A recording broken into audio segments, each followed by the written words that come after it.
I can hear fine on my end, there's nothing wrong. So about an hour later, she messages me back and she goes, Dom, I think I'm going crazy. And I go, well, what's going on? And she goes, well, I just shared your recording with my partner. Yeah. We're in the same exact room, listening to the same exact thing, and my partner can hear it perfectly fine, and I can't understand a word. She said, it sounds like it's in a different language. So I'm like, how you're looking like, I'm like, wait, what's going on? It wasn't making sense, and I had no idea what was happening. So I said, I don't know what's going on.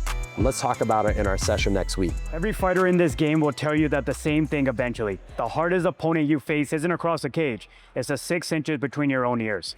My guest today has spent years working inside the space, rebuilding how elite performers' minds hold up when everything is on the line. By his own account, 17 NFL players, 15 UFC fighters, 2 Olympic athletes, including a gold medalist. Thousands of entrepreneurs, salespeople, and everyday people rebuilding their own minds from the ground up. And here's the part that's actually on the record. UFC's Khalil Roundtree kept bringing him up unprompted on the Joe Rogan podcast, kept saying the name episode after episode.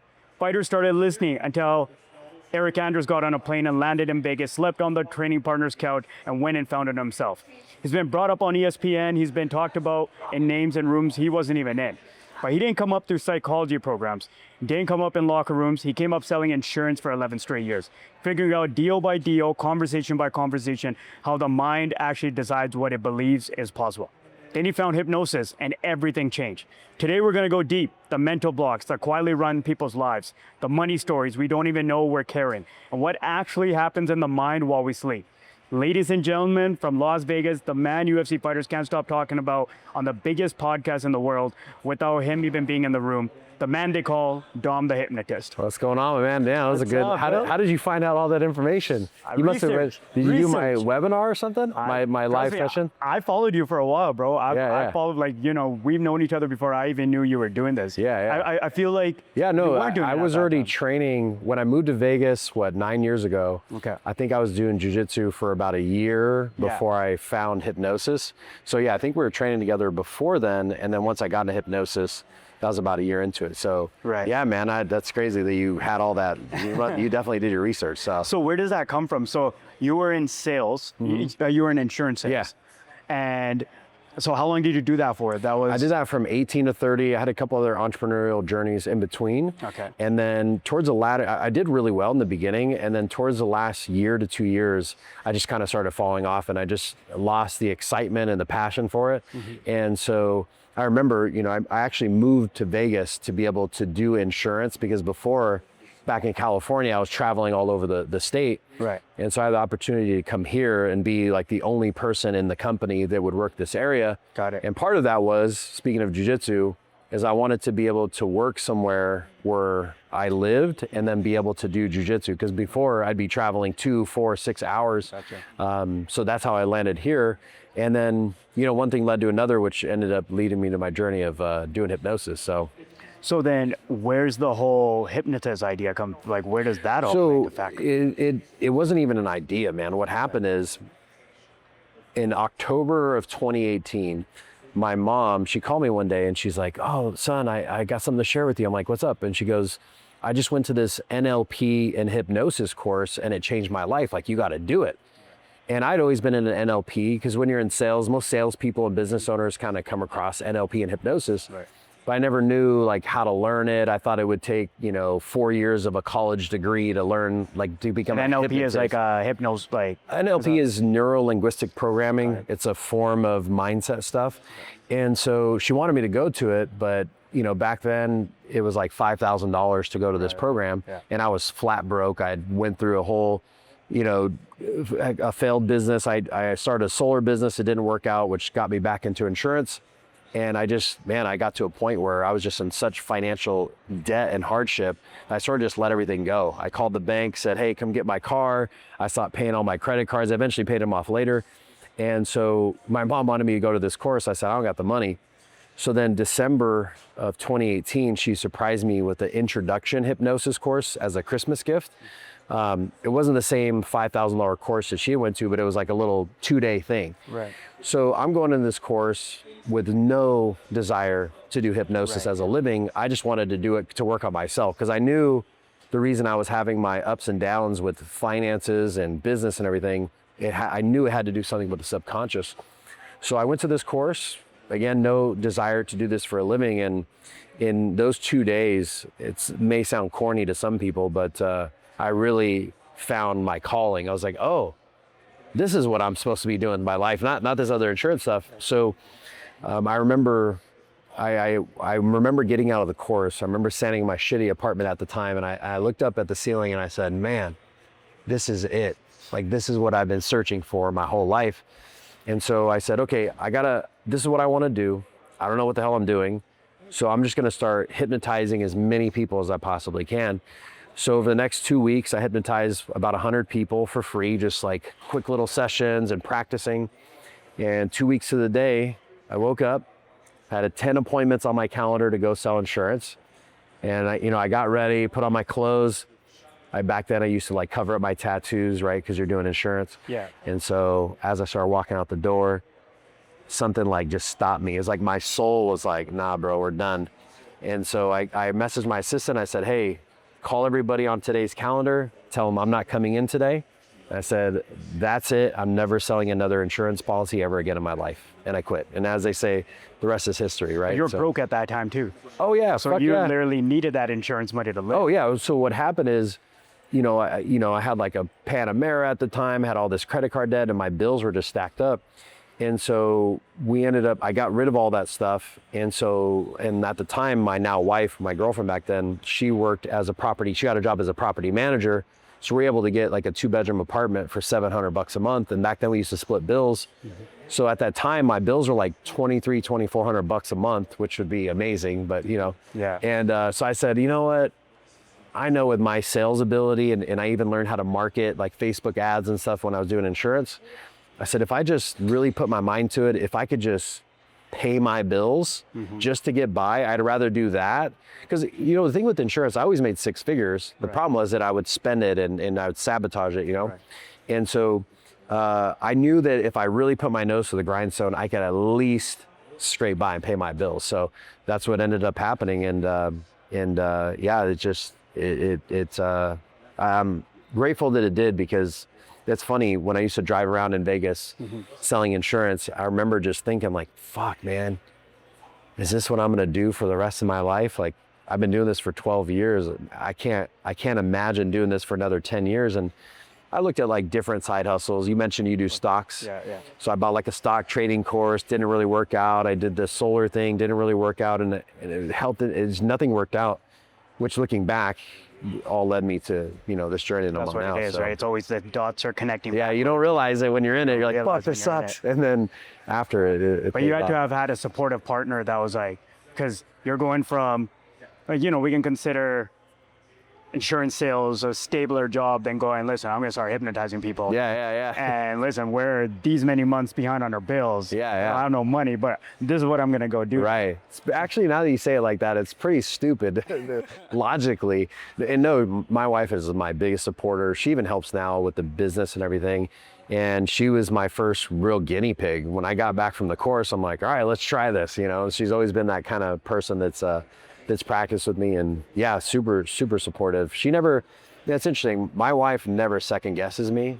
She just kind of lets me do my thing, and she just supports me in what I do. Right. And which is great, because if you have your partner second guessing your decisions, it can create that little bit of paralyzation. You know what I mean? So yeah, I think my wife's very much the same way. Like, I'm like, I'm gonna go venture off and try this now. Yeah. I think it's just, I think the thing is they see something deeper within us. Yeah. Sometimes we don't see it within ourselves. Right. And they're hoping that it pans out for us. Yeah. It pans out for them too. That's right. It's like, what's the saying? You marry, some marry a guy for money, and then there's the women who marry a guy for his potential. Right? So I agree with that. Yeah, you and me only have potential. Yeah, right. At that time, I'm like, I got big dreams, but I don't know how I'm going to put it all together. Yeah, 100%. When you first hypnotized somebody, what was that feeling like? Man, when I was in the course, I was just like, I took to it naturally. Right. I think a lot of it had to do with my years of experience selling insurance. Because of the way you speak. Yeah, man, I've easily sit across the table from 10,000 people, over time. So you really get a lesson in psychology and body language and tonality and really how to work and communicate with people. So I already had that going in. And then on top of that, when my mom bought me the course, it also came with a book to read. Right. And it was called The Wizard Within. And she gave me the book, and I tore through that thing in like a day or two, or day and a half. And so I already went into the course with a little bit of background on it. I had been doing audios, like I would listen to audio on YouTube or an MP3 about hypnosis. So I think I just already came in with some level of experience and also confidence to communicate with people. Mm-hmm. And so, yeah, man, I just remember doing that. And I say this as grounded as possible. I was kind of like the standout student in the class. Right. And then what ended up happening was when you're done, they made us take a written test. Mm-hmm. And you graduate, you get your certificate. They say, okay, you got to take your written test. And then, you get on the website, like it's called the American Board of Hypnotherapy. Yeah. So I went home and I blew through that test in about, a couple hours. I sent it in and they were like, yo, man, you hold the record for the fastest person that's ever done the test ever, like right. by days. And so I just went in and I just took massive amounts of action. So, yeah. Do you think that's what it was for you? Like, I feel like most of our dreams and everything that we want to reach potentially is obviously the mental blocks we create on ourselves. Yeah. Now, there's going to be, and I'm sure you come across this, there's going to be heavy skeptics. Yeah. Oh, like, yeah. You're trying to hypnotize somebody and they're going to fight everything in their mind. Like, I'm one of those people that has a really tough time letting go. Yeah, totally. And like, if I try anything, if I tried ayahuasca or anything like that, I'm going to fight it. Even though I'm there for the purpose of doing it. Once I start, I'm like, no, I'm going to be in control of this. How do you break past somebody like that? Yeah. There's some people that are just at a point where they're like, dude, just take me. Right, right. Right. I need to get through this. Yeah. And there's some people are like, nah, I'm going to fight this in their head, even if they're trying not to. Right. Well, you're a fighter. Mm-hmm. So naturally, you're going to most likely fight in anything that you do, just instinctively. So what it came down to is being able to understand how to, it's called what we call demystify hypnosis. So you got to sort of explain to people what it actually is, what it actually isn't. And the other thing is making sure that the person that you're working with actually wants to do it.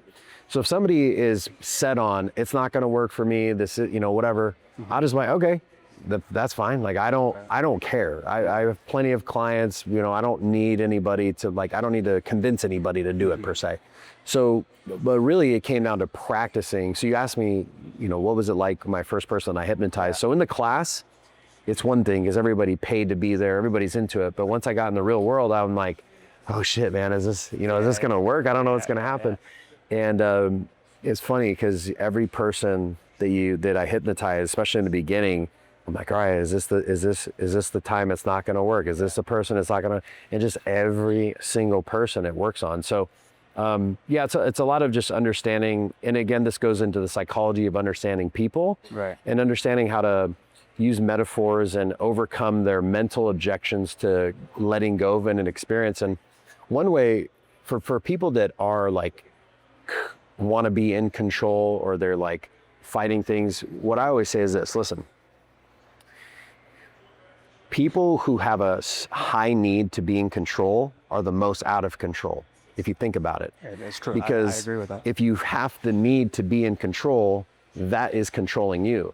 So the best way to actually be in control is when you can fully relinquish and let go and let things happen. That gives you the ultimate form of control, when you're not trying to control something. Does that make sense? Yeah. Is that why religious people are much more grounded, because they kind of let control go to God? Yeah, maybe. Potentially. Yeah. It's, there's also a fine line of, in my opinion, of if you also have to take responsibility and take action and not just be like, God's going to take care of it. Yeah. You also got to put in the work and do things. I remember the way I got that perspective was, you remember the show Breaking Bad? Of course. You watched the series. I've watched it 3 times over. Okay, so you may remember this. This was like one of the most memorable lessons around life and business that I ever learned. So I think it was the last season, Walter White, there was Walter, there was Jesse, and then there was that one guy who was like the DEA guy, the bald guy, who was kind of like, he's the old guy with like the ears that go like that. I forget his name. The Neighbor. Was it? Yeah. What was his name? The Neighbor. The Neighbor, yeah. So he's trying to come in the business, and he's like a shady cop or whatever. And he's like, hey man, if I'm gonna do this with you, I get to run the business, right? He's telling Walter and Jesse this. And so Walter says, okay, you can run the business. And then the guy leaves, and so Walter and Jesse are arguing, and Jesse's like, man, why did you give him control of the business? Like, what the fuck? We're the ones running the business. He said, listen, he can control the business and I'll control him. And I was like, I get it. So it just shifts your perspective on that whole illusion of control. You know what I mean? So, yeah. So then how does somebody let go of that? Like, I know I have a problem with that. And you're right. It's the people that try and control the most seem like it's the things that are the most out of control. Right. Right. Like, especially when a fighter kind of transitions out of fighting and is trying to, like, they're in so many different things now. They gotta meet their families. They gotta take care of their families. They gotta become basically a normal human being within civilization now. So they're just trying to control all these aspects. Right. But that is possibly because they are really out of control. They don't really have control of anything. So how does somebody really bring that all together? Like, start letting go to be able to get that control back? Yeah. So first step is always becoming conscious of your unconscious beliefs and habits. Meaning, we all have these things that we're just unaware of that we're doing. And half the battle is really just being aware of it. So sometimes that comes through self-reflection. It can come through somebody telling us like, hey man, you're fucking controlling. And then we have it like, oh, I didn't realize I was doing that. Sometimes it can come from, you're watching a movie or you're reading a book or you're listening to a podcast and they say something and you go, oh shit, I do that. You know what I mean? Like, I didn't realize that. So that's the first step, is becoming aware of it. And the second thing is, when we have these tendencies, whether it's being controlling or, what I've found with working with fighters, a lot of them will unconsciously create chaos in their life, right? Because they thrive in the chaos, they thrive in the fire. He's smiling. He's very curt. So my wife says that about me. I'd say, man. Well, what that is that we develop these beliefs and these habits through our childhood, right? And so what you've got to do to let go is you've got to go back to those moments where you learn these initial habits. And believe it or not, a lot of this stuff is even passed down genetically. So in other words, if your parents or grandparents or great-grandparents experience something where they felt the need to have to be in control, and they developed this habit and this belief system of, hey, I have to control things in order to be controlled, whether you realize it or not, that can be passed down through the DNA. So you're living out habits that your grandfather had developed just unconsciously going through life. So once you go back and identify, number one is what the pattern is, and number two, go back and find out where it is, then you can let it go. And then all of a sudden, can you actually release that? Oh yeah, if 100%. It's passed down? Now, yeah, 100%. So one of the things that's most important, and this is where like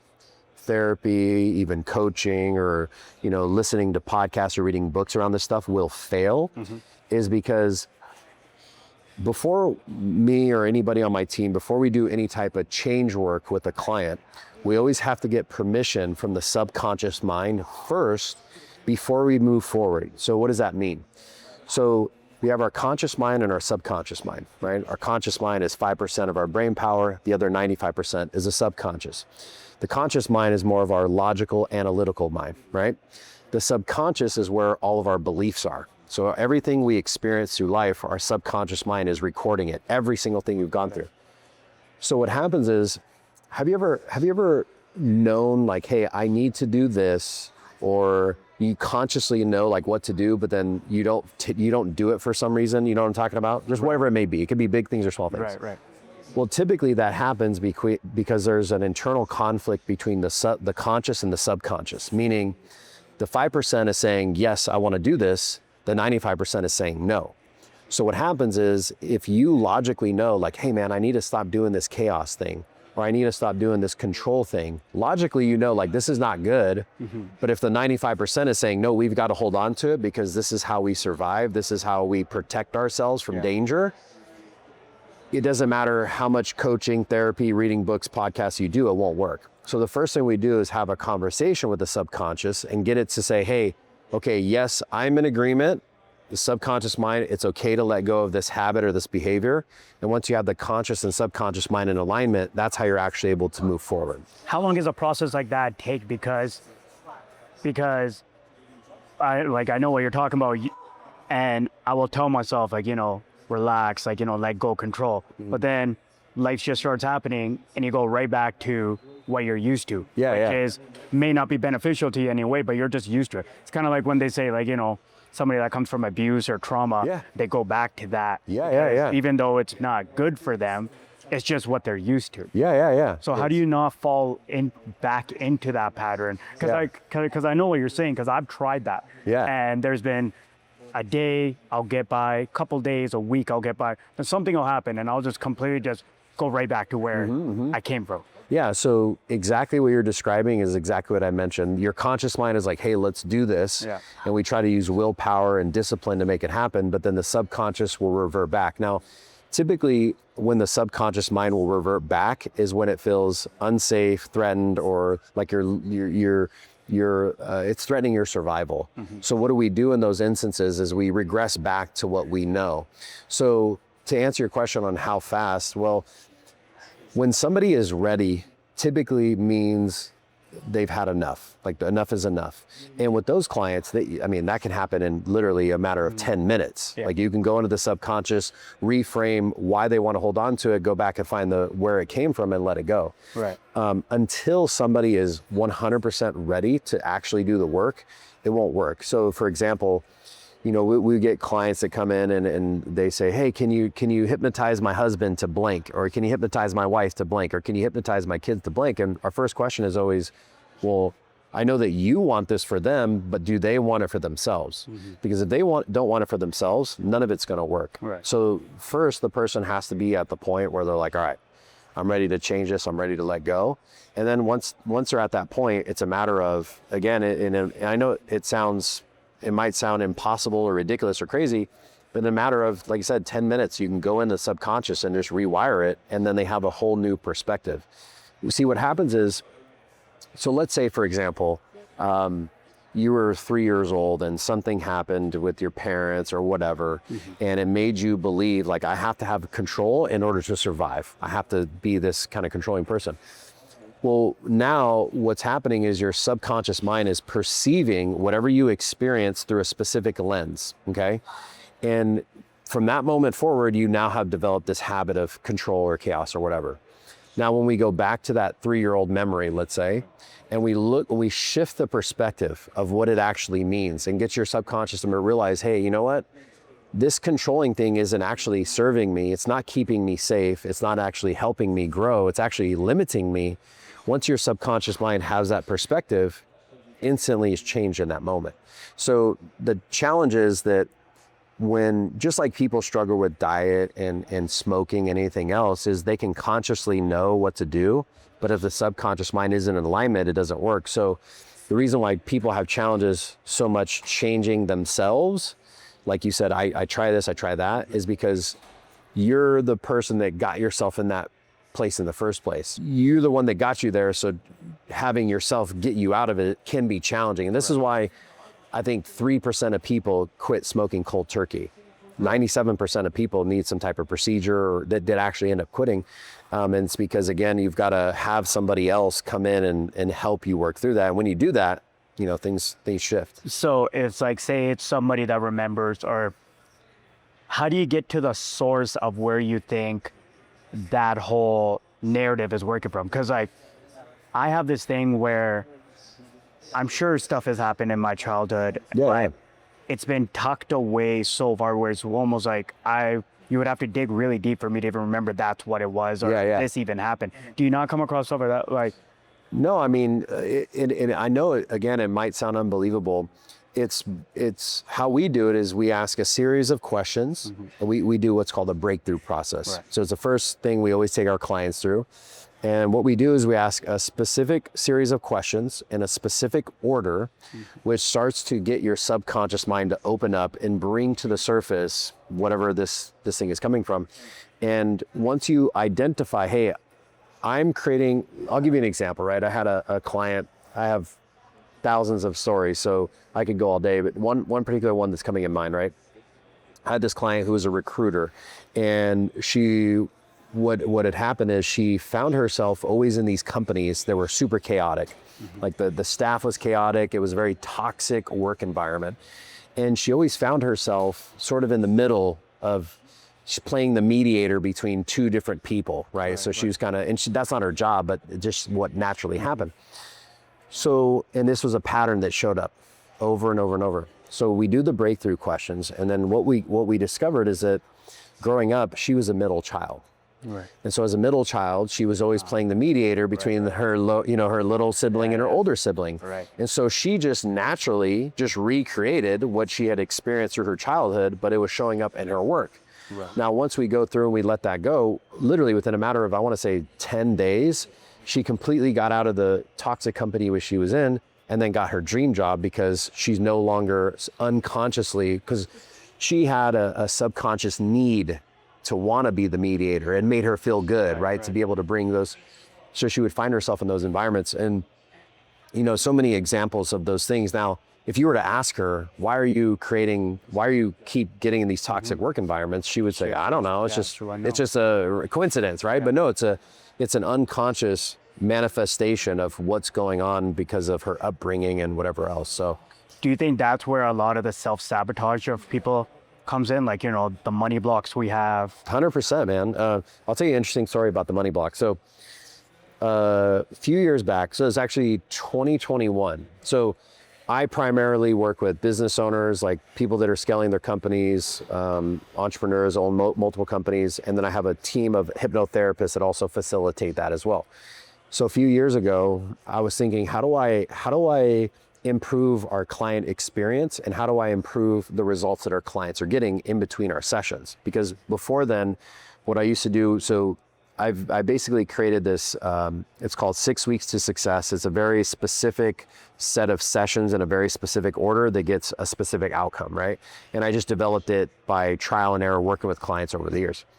So I said, how do we improve their experience and how do we improve their results? So I thought, you know what, I'm gonna create a sleep hypnosis affirmation that's all about programming the subconscious to make more money, because that's what business owners come to us for. They want to break through that. 100%. So I created this 8-hour sleep hypnosis that is essentially one affirmation on repeat for 8 hours.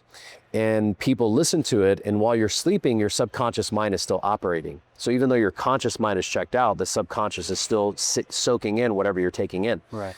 So while people are sleeping, their mind is being programmed for success. Now, a very interesting thing happened.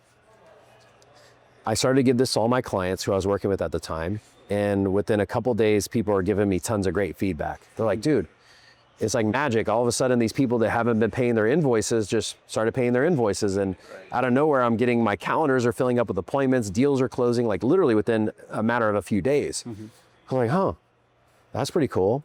But then I had other clients who had a different experience. And what happened is, when they went to listen to the recording, it was almost like broken, or it wasn't processing or playing correctly. So my initial thought was, when I created this recording, it was the first one I ever did. I did it on my MacBook, I did it on iMovie. And so I was thinking, okay, some of these people, they're saying that it's not playing, or it sounds like it's broken or distorted. Must have been something I did when I downloaded it. Maybe it's the wrong kind of file, or maybe it only works on Apple, and maybe they have an Android, so it's not playing, or maybe they update their phone. I didn't know what was going on. So whatever, things just kind of went that way. And then I had a client one day who messaged me, and she goes, Dom, I think something's wrong with the recording, the sleep hypnosis.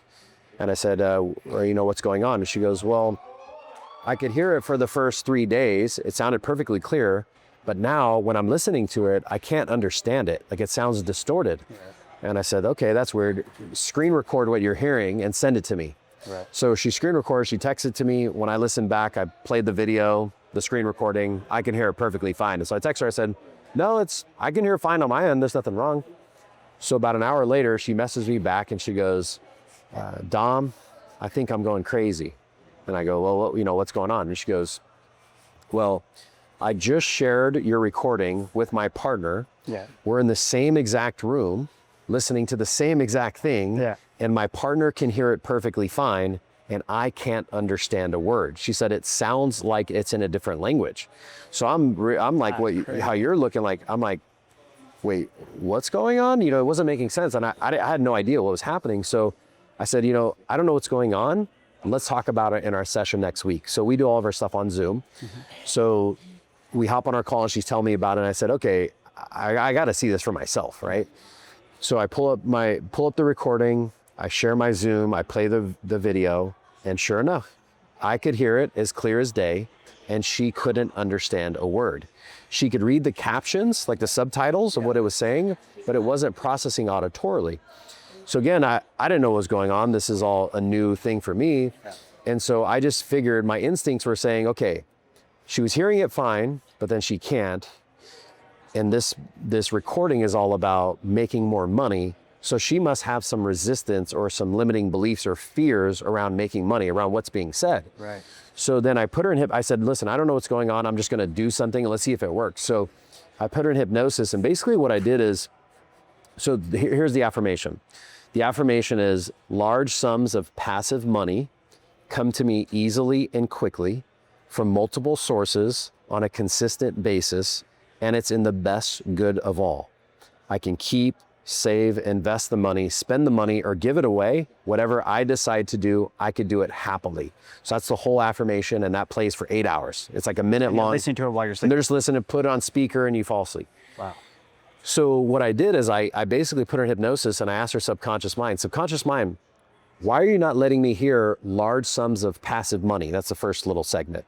And her subconscious mind said something to the effect of, well, because I can't have money passively. I have to work hard in order to earn it. I have to work hard to deserve it. So, okay, cool. And then we went through, why are you not letting me hear multiple sources? And she said, well, because I can't handle multiple sources. I can only have one. And so we went through step by step through the entire affirmation. And once I got these limiting beliefs, so the first one is, I have to work hard. It can't come easy. It has to be a struggle, right? So we go into the, like I mentioned before, was it genetic? Was it childhood? What was it? And then boom, we let that go. Then we go through the next, I want to say there was like 8 of them. And we just go through this in this session. So we go through all of them, boom, boom, boom, boom. I bring her out of hypnosis. I said, okay, let's give it a go. I play the recording. She can hear it perfectly fine again. Now, that's not even the craziest part. Check this out. Right. Around this time, maybe a month, 2 months later, I was teaching our clients how to create their own sleep hypnosis recording. So basically, I'm saying, okay, here's what you do. Here's how to structure your affirmation. I didn't tell them what to say, but like, here are the elements that you want to include. Here's the app. You take your affirmations, you read them into this app, and then when you play it, it'll just loop on repeat over and over. So whatever your affirmation is, you turn it on at night and it'll just play until your phone dies or you turn it off. So I had clients, I'm like, okay, here's your homework, go create your own affirmations, create your own sleep hypnosis. Fast forward a couple days later, believe it or not, people that created their own sleep hypnosis in their own voice, their own words, I didn't tell them what to say, within a few days, they couldn't even hear their own voice in their own language. And then we go through, why is this happening? What's the resistance around this? And then we release it. Even crazier, I remember I had a client, this is a couple years ago, I went out to Miami. I was attending a personal development seminar. And this guy I've been working with, he lived there. So he's like, hey man, do you want to grab brunch or something while you're in town? I said, sure, let's meet up. So we meet up and he had been listening to the sleep hypnosis and it was distorting on him. So we're sitting across at brunch and he goes, Dom, be honest with me, man. Are you fucking with me with the recording? Or like, are you messing with it? Right. And I go, no, dude, it's like, how can I mess with it? It's a, like you have an audio MP3 recording. It's already downloaded, it's done. I can't go in and change it. Yeah. And he goes, okay, say what the recording says. Say it to me. And I just look at him like I'm looking at you right now. And I say, large sums of passive money come to me easily, quickly, the whole thing. And he's looking at me like, bro, I can't fucking hear what you're saying right now. He couldn't hear me talking to him like this. That's how much his mind was blocking it out. So, and by the way, this isn't just with, I worked with a UFC fighter, and I created him a customized sleep hypnosis for a fight. And one of the things I said in there is you're gonna viciously knock out your opponent, something to that effect, but very specifically used viciously.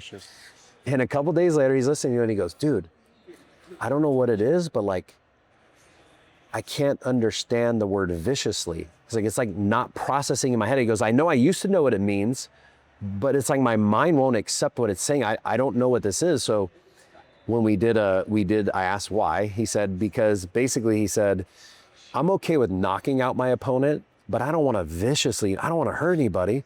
And then we went back and it was like childhood stuff, right? So yeah, man, it's very fascinating in that's nuts. Isn't it nuts? That's nuts. You know, so there's been thousands of people who've gone through that program of listening to the recording, and I've literally had hundreds upon hundreds upon hundreds of clients who have that distortion. Not like a one-off thing. It's literally hundreds of people, and surprisingly, the distortion doesn't just happen to people who are like struggling with money. I have clients who are worth millions and millions of dollars. They're way more successful than me. They'll start listening to the recording and the same exact thing will happen, where either the whole thing is distorted, or sometimes it's just a couple of words, like multiple sources might be distorted or easily and quickly. So, but yeah, man. So, and that's why I love doing this stuff so much. Like one of my favorite things to do with clients is just to completely to shift their paradigm around what they believe, how our world is operating in these different things, you know? So. Yeah, it's interesting because like with my wife, for me, like growing up, you got to grind for your money, you gotta work hard, especially being in an MMA world, you got to fight for your money. And she's always saying to me, she's like, you don't have to say that. Like, it can come easy. No, I don't want to have to work hard for it. I'm like, no, the only way to success is working hard. No, I don't have to work hard. So we're always kind of like meeting in the middle. So then I'm trying to like adopt her mindset, because I'm like, listen, if I don't got to work hard, I can get the same success. I would love to have that. But I know that so deep inside of me, it's so hard for me to accept, like, you know, saying I can just sit here and something might happen, or like it's a constant thing that I'm always working with. And I always see myself resort back to what I know best. Which is seeing my parents work double shift. Every dollar we worked, hourly wages our whole life. Being from a small town, fighting for your money, fighting for your dollar. Literally, like almost everything. So I've never had a situation where it's like, oh, here's large sums of money. And being like, oh, this just keeps coming. Where for her, things do work out. It's actually really interesting. She's like, I had a dream house. Well, she had a dream to have a big house when COVID hit, and fighting shut down and everything. I went back to Vancouver, and I took the money that I made in stock or from my fights and put it in the market. I stayed up working, grinding, working hard, studying this market, and turning it into what I did for us to eventually buy that house within a year. And then I'm like, see, you have to work out. But she's like, I slept every day and the house came. She's like, Isn't that crazy? Right? So it's like two different things. She did it the way she did. I grinded, lost hours of sleep, slept barely, up early pre-market, getting workouts in between. Like every day was a grind. Every day really was a grind. But she's like, I still got what I manifested and dreamt. But you did the work. Isn't that funny? My wife might say the same. No, my wife helps out a ton. Here's my perspective on that, because I'm the same. I always tell people, you know how this happened? It's not genetics. It's from grinding my fucking ass off through my 20s. So it's not a matter. So here's the distinction. There's a couple things. One is, some people believe that they have to work hard in order to deserve it. Meaning, if they didn't earn it, if they didn't put in the blood, sweat, and tears, they won't accept it, right? It's kind of like so I remember seeing this meme years ago. This guy, it was like a thing. It was on Twitter or something. He said, "I would rather work hard for $100,000 rather than somebody giving me $100,000." And underneath that, somebody commented, "Never follow this guy for financial advice," because it's like that mindset of like, I want to grind to get it, which I understand. At the same time, yes, work hard. At the same time, be willing and open to accepting things to come to you passively or in large amounts. So it's the people that believe I have to grind, I have to, in order to deserve it. That's different than I'm gonna go work hard and make it happen. Right. It's like a feeling of I have to struggle in order to deserve it. The other thing is what I find often, it's mostly men. Sometimes our ego is, we all, as kids grew up, we watched superhero movies. What does superhero movie have in everything? It's the hero's journey, right? Normal guy gets a superpower, starts to be, fall apart. He almost loses, then he pulls his way out. So we almost unconsciously live out this projection or this sort of story, and a lot of it's tied to our ego. What I mean by that is, if something comes easy to us, then we can't say, oh man, I grinded, I struggled, it was a hustle, I fought for it. Because that feeds our ego, right? We're like, see, I did it. It took everything out of me to make this happen. Yeah. Whereas if it just came to you easily, then we can't have that same story, right? Yeah. So I still obviously believe in putting in the work and putting in the hours, except I don't believe that I have to work hard to deserve it. And I do allow things to happen for me easily. Are there still things that are hard? For sure. And what is hard? I mean, hard is our perspective, right? Because if you ask me, would I rather do what I've done or go on, build these buildings, like that's fucking hard. Right. You know what I mean? So I think it's a matter of just understanding that, yes, I'm still going to work, but I don't have to fight for it. I don't have to struggle. I can allow it to happen. Does that make sense? Yeah, I noticed that with my trading. Mm-hmm. I'll have a situation where I make the money really fast, really easily. Mm-hmm.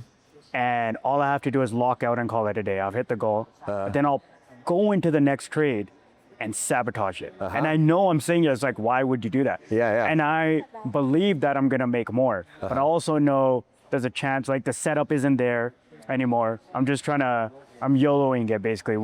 Right before I was calculated and it worked out so well, but it didn't take anything out of me. Didn't take any mental stress. Right. I feel nothing. It dropped so hard or pumped so hard in whichever direction I was doing it in, and I'm done for the day. And this money's in front of me. But now I got to go back in again.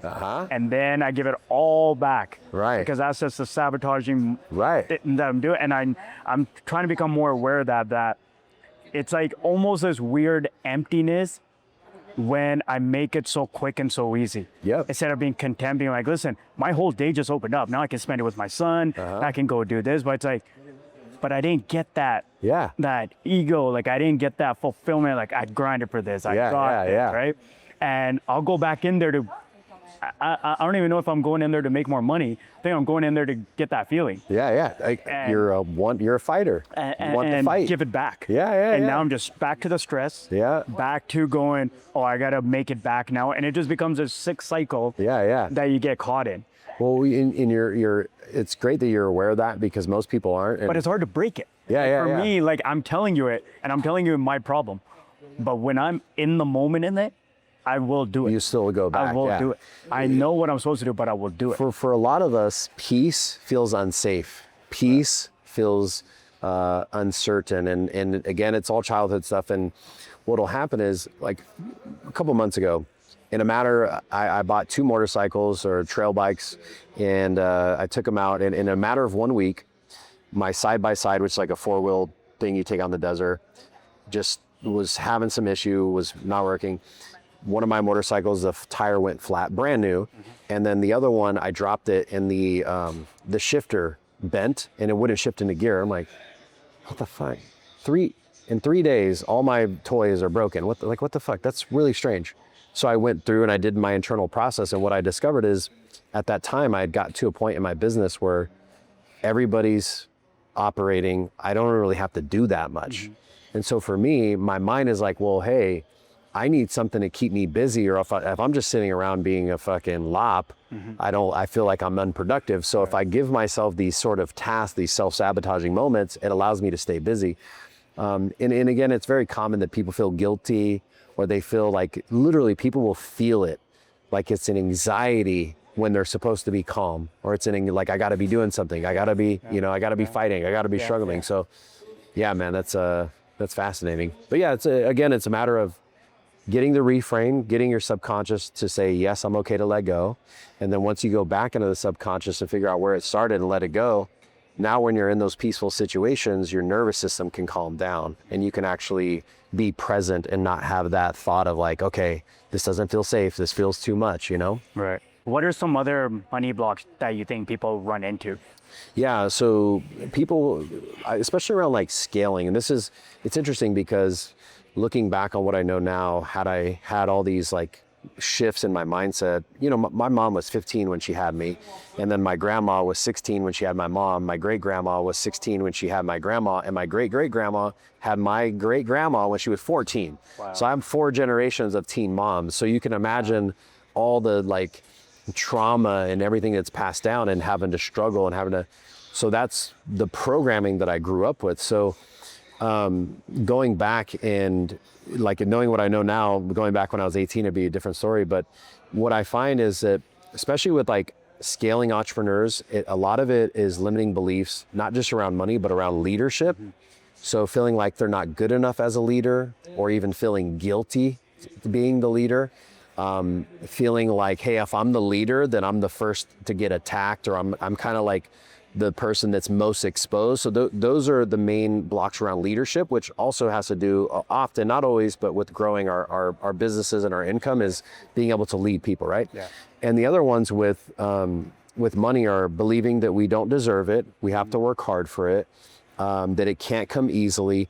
We can only get one source. It can't be multiple, or we can't handle multiple sources. And another really big one is that people will feel that, hey, if I'm successful, my family is going to be jealous or envious, and it's going to break up my family, or my brother isn't going to look at me the same. And so what we'll do often is we'll start having this success, and we feel like, oh man, I don't feel the same love that I used to get from my mom or from my family. They're kind of looking at me differently. Mm-hmm. And if people feel that way, they will subconsciously self-sabotage it all so that they could be loved.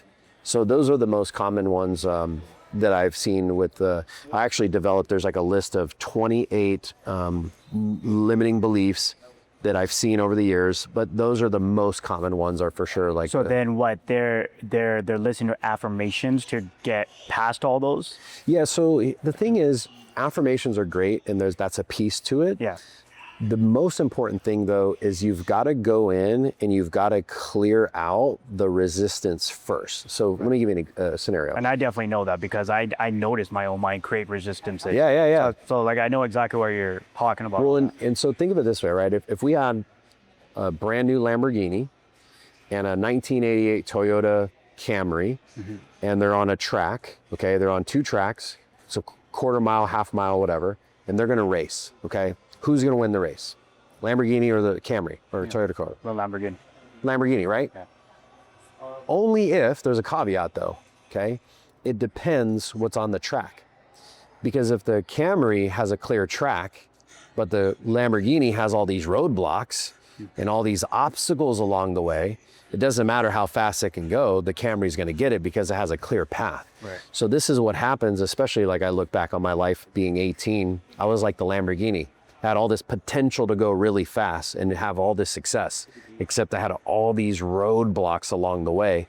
So what should we do first? Do you think it would be better to try to figure out how do we make the Lamborghini faster, or should we just remove the roadblocks first? Yeah. We remove the roadblocks first, and then if we want to make the Lamborghini faster, we can. So think of affirmations are like speeding up or turbocharging the Lamborghini. It's great. However, if there's those roadblocks, it's not gonna do much for it. So that's why when people listen to the affirmations, they start getting the distortion. The distortions are the obstacles and the roadblocks. So, and this is one of the biggest reasons people fail at personal development and why things don't work, no matter how much things they try.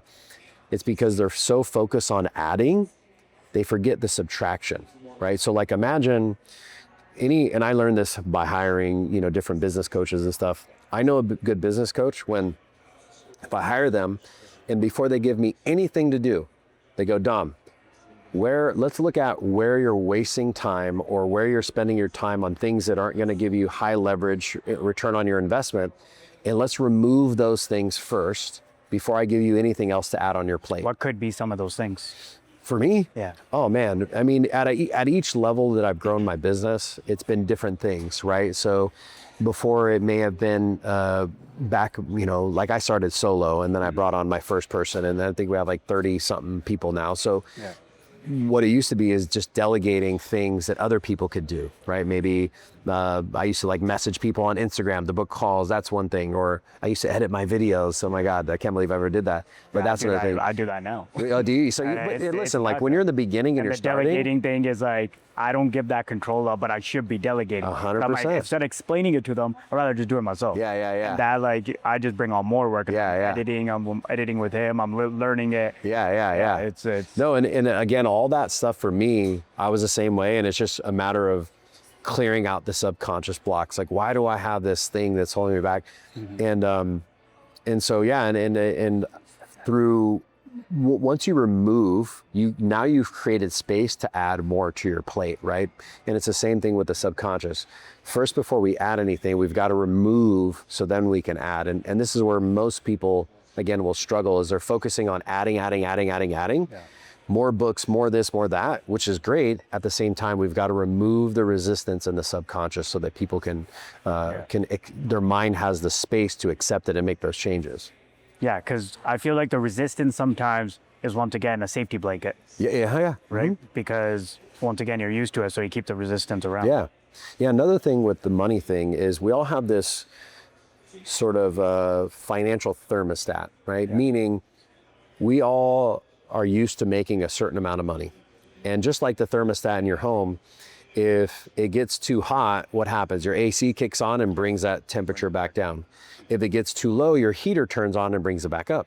So it's the same thing with us, is often, we have these financial thermostats. And so if we start making more money than we're used to, or our nervous system is comfortable with, we'll sabotage it, spend it, blow it, or whatever, we get back down where we're comfortable. Or if we start making less than we're used to, it's like, all of a sudden the creativity kicks in, the discipline kicks in, we're working, we're making it happen, and we get back up to where we're normal. So one of the things we've got to do as well is start to raise our financial thermostat to get our nervous system comfortable with a larger amount of money, because at the end of the day, money is just energy, right? And this is why often people that inherit money, life insurance, properties, or win the lottery, what do?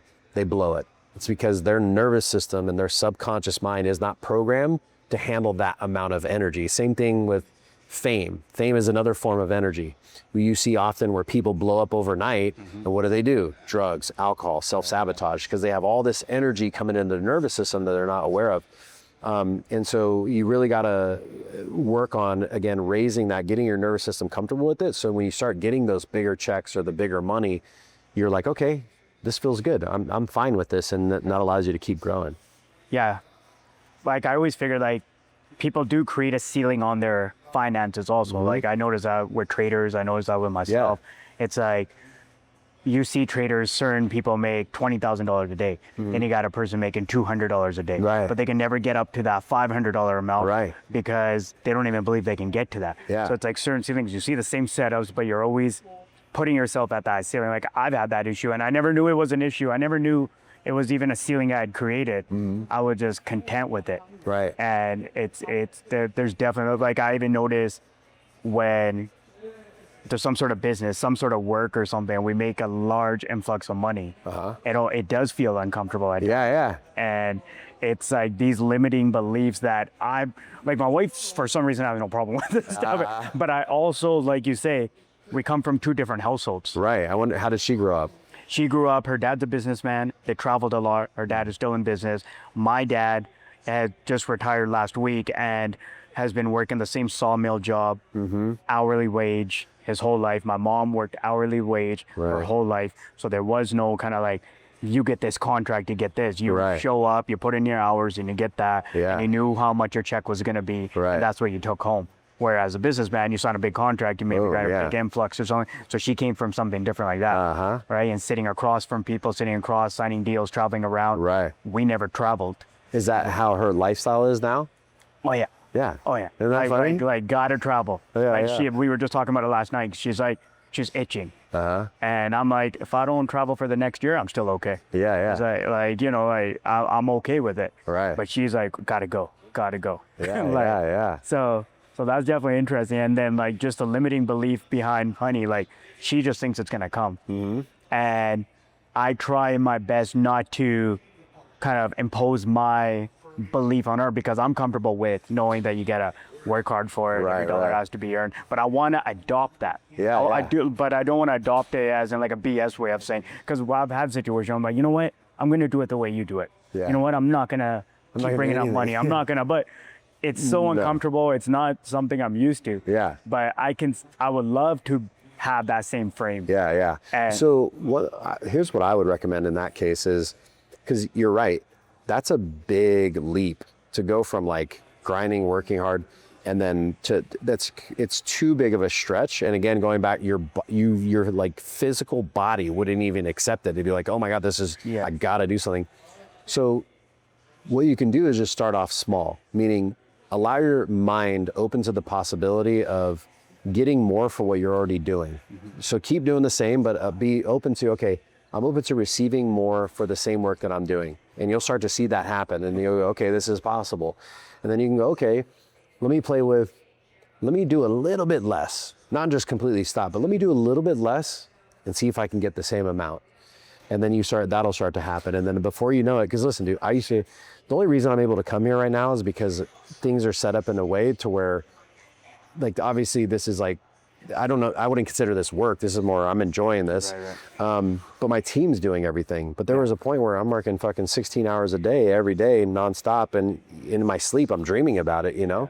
And it was a process of like getting comfortable with these next levels of, like you said, relinquishing the control. So I would say be open to that. Okay, how do I get more with what I'm already doing? Once you see that, which you will, then, okay, how do I maintain this with just a little bit less? Maybe 4 hours, 5 hours a week less. Oh, I did that. Okay, get comfortable there and then start to slowly do it. Because again, to go from this extreme to this extreme is too big of a jump. Right.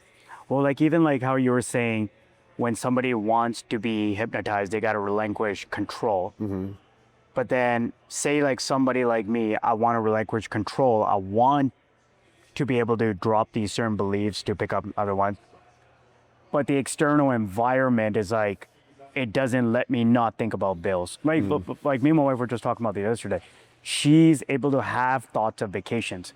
I don't even let her enter my subconscious because it's like, I can think of 50 other things where that money should go right now. Whether it's property tax or whether it's bills and stuff like that. And I always get stuck in that loop where I'm like, how do you even think about Italy?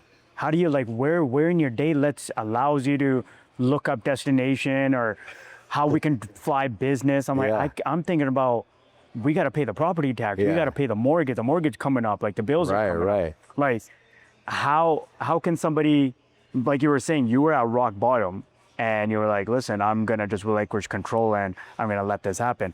But how does somebody be able to do that if they don't have something kind of together? Because it's going to end up in a point where like I work with you, I do something, but then I still got to go answer all those situations that are still going on. Because they're not going to go away. So your question is, so ask your question again. So basically, how would I allow myself to let go of control or be able to be hypnotized, but I still got all those external problems going on, all those things. So like whether they're problems or not, like, you know, bills got to be answered. But then be like, it's all just going to come to me. Don't worry, those bills are going to pay themselves. There's going to be a large sum of money. Well, see, I don't really ascribe to the philosophy of like, I'm just going to sit here and shit's going to happen. Like you still gotta, you know, still put in the effort, still put in the. But there's a sense of energy that shifts. Like there's a sense of energy. Like, how do I allow that energy to be like, listen, everything's going to be okay. I don't have to lose sleep. My first thoughts in the morning don't have to be. You want to do a quick exercise? Okay. So just close your eyes for a second. Just take a deep breath. Breathe out. So I want you to just say this in your head. I think I already know the answer, but I just want to do it because I wouldn't skip this even if I thought I knew. So I want you to say this in your head and then tell me the answer out loud. So say in your head, subconscious mind, is it okay to relinquish my need for control and for me to be aware of it consciously? So subconscious mind, is it okay for me to relinquish my need for control and for me to be aware of it consciously? And you're either going to get 100% yes, I'm okay, 100% no, or it's going to be a little unsure. It's a little unsure. A little unsure, right? So I want you to say, subconscious mind, why do you want to hold on to my need to relinquish control? Because I need control. Say it a little louder. I need to hold on to something. Okay, good. Why? So why does it not want to let you relinquish that? It's just what I've been used to. Okay. If you had to take a guess, I want you to say, subconscious mind, how is it helping me to hold on to this need to hold on control? It lets me believe that I can figure it out. Got it. Okay. So what you're saying, feel free to correct me, is you feel like, okay, if I let go of control, then I won't be able to figure it out. Is that right? Yes. Okay, now here's the thing. When you find that you're fixating and you're holding on to control and you're holding tight, does that actually make you feel empowered, or does it actually hold you back from the things you mentioned earlier? It holds me back. It holds you back, right? So now imagine being able to let go. It doesn't mean that you don't care. It just means you allow the energy to flow. So it's kind of like if you're in a relationship with a woman and you're trying to control her, what's probably going to happen? She's probably going to fucking leave you, right? So it's like the less you care, the more they care. It's a weird thing, right? Right. So when you let go of that control and you allow things to flow, you're still taking action, but you're just being open to new possibilities. What would happen instead? Right. Things would open up. Things will open up, right? When things are open, that's how you receive more. When things are closed, that's how you block things from coming in. So I'm not saying to not work or not take action. What I'm saying is you take the action, just open to receiving more. Open yourself up to new possibilities. So if you can do that, is it okay to relinquish your need to hold on to things and to be in control and for you to be aware of it consciously? Yes. So now what would you say on a scale 0 to 100, what percentage is it okay to let go? Right now, probably 50. Okay? So ask your subconscious mind, why do you want to hold on to the other 50%? Because it's what I'm used to. It's Okay. that control I'm looking for. Got it. So what is it trying to protect you from by holding on to the control? Losing control. Got it. Now, when you are fixated on controlling something, you know what ends up happening? You're not controlling that thing is controlling you, right? So is it actually helping you to maintain control? Is it actually making you feel more out of control? More out of control. More out of control, right? So when you let go of that, what will happen instead? I'll gain control back. You know, it's kind of like grappling, right? Where you try to force something, you're trying to control it so hard, that actually does the opposite, right? But when you're flowing and you're allowing things to happen, and you're just kind of in the moment and choosing your positions, that's how you actually maintain control. Does that make sense? Yeah. So if you can have that same mentality in life, instead of trying to like grasp it and hold on to it and fight it and just let go and sort of ride that wave, again, kind of like that grappling where you're just in the flow and the things you're doing are just clicking. If you can do that, is it okay to let go of your need for control and for you to be aware of it consciously? Yes. All right. Now, what percentage are you at now, 0 to 100? Say about 60. 60, okay. So ask your subconscious mind, why else do you want to hold on for the need for control?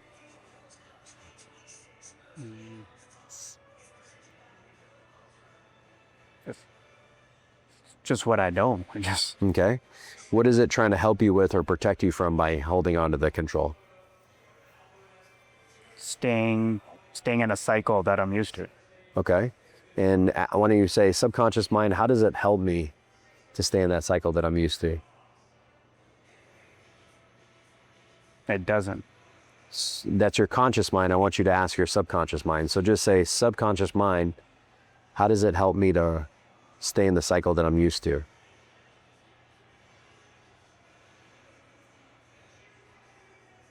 Keeps you reaching for the potential of figuring it out.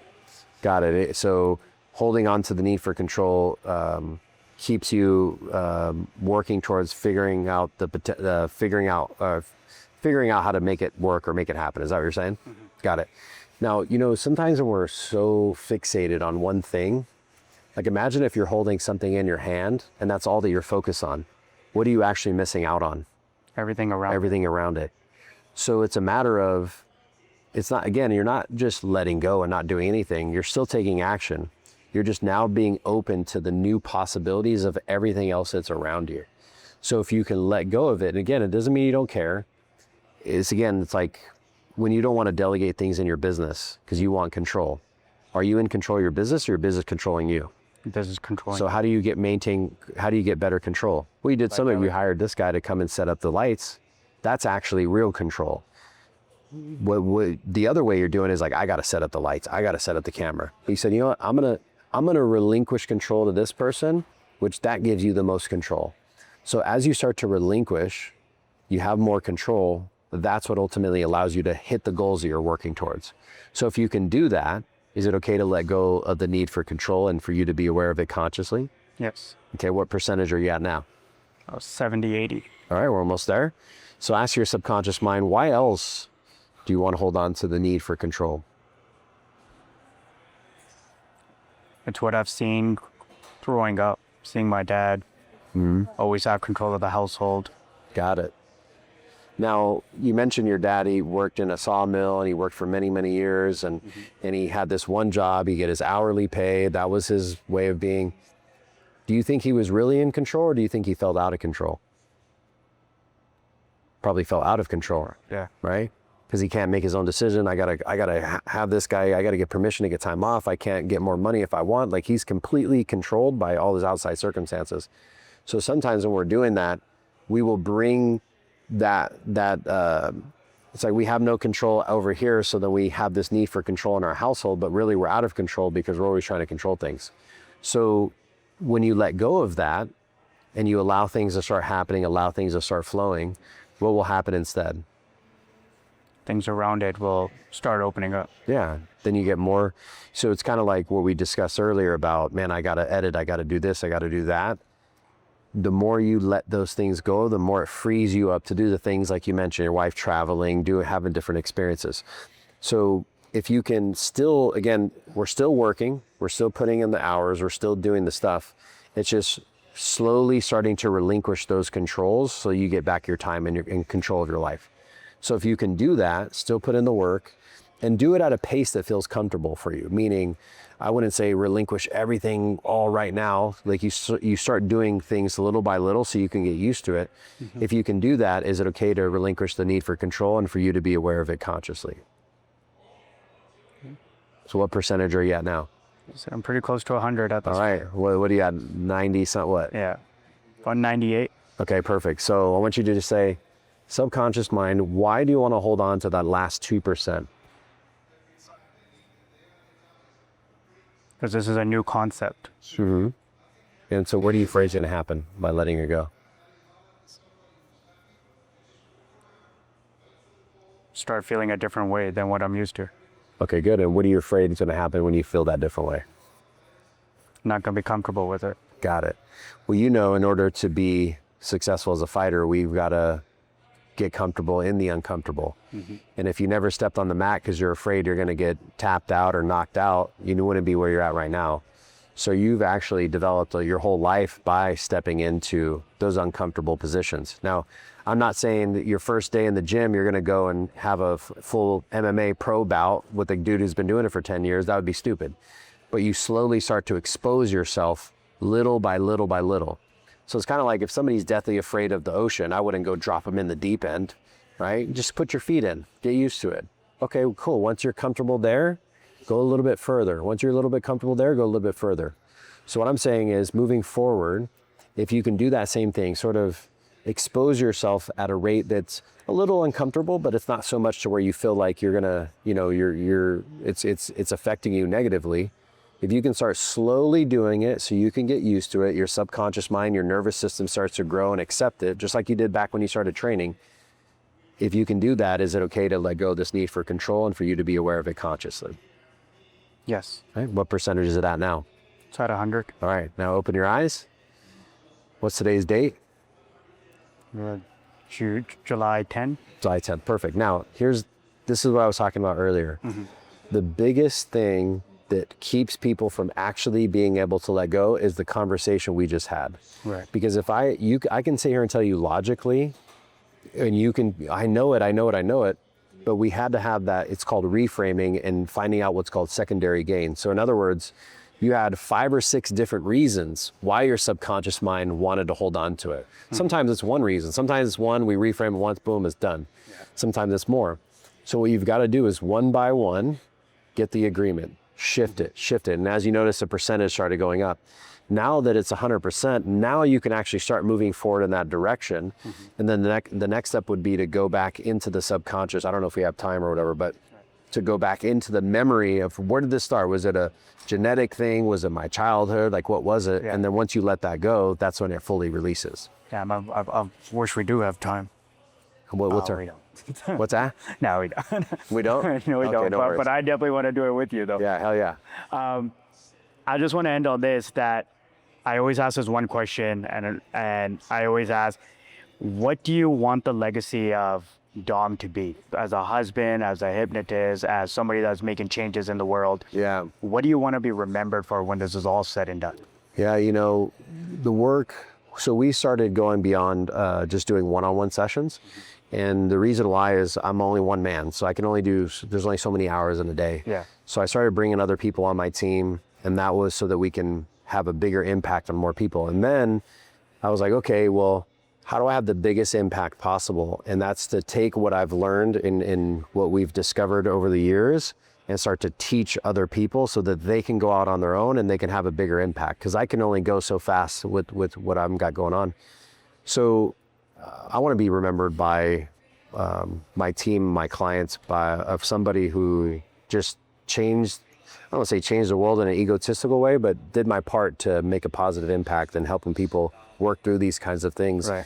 And, I already feel like we're doing that now because of just the feedback we get from people, like, man, this is the best thing I've ever done kind of stuff. Yeah. And for my family is just to set the example and I really do this with my children. Thank God I know what I know with the mind because it allows me to be the best father I can, is to be somebody who is present there for them and that taught them that they can go beyond their limitations and really develop my daughters and my son to be soon is somebody who has courage, they're brave, they face their fears, and they really just step into their full potential and see what they can create. So that's what I want to be remembered for, is really just helping people become the best version of themselves. That's amazing, man. Yeah, like I've been following your stuff for a while now, and I've seen just the impact you're making, and just from the time when I first met you, when you weren't when you were just practicing on some of the 10 Planet guys. Yeah, Just that exactly. experience of that to what you've created into has been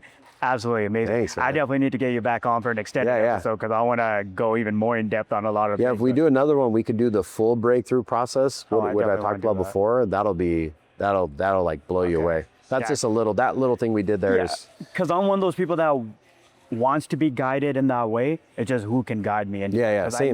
Because Can't I just feel trust that anybody. I know the thoughts I wake up with in the morning, and I know there's certain things I need to work on and let go of, and that's me being very transparent on that. And I know if I can just get past those, and it's not something I wake up, then everything opens up for me. Yeah. And Well, let me opens know up for next my time you're in family. town, man, and we'll do another one. Definitely. Oh, yeah. It was a pleasure, bro. All right, brother. Thank you, man. Yeah, thanks for having Appreciate me. it. Hell Thank yeah. you.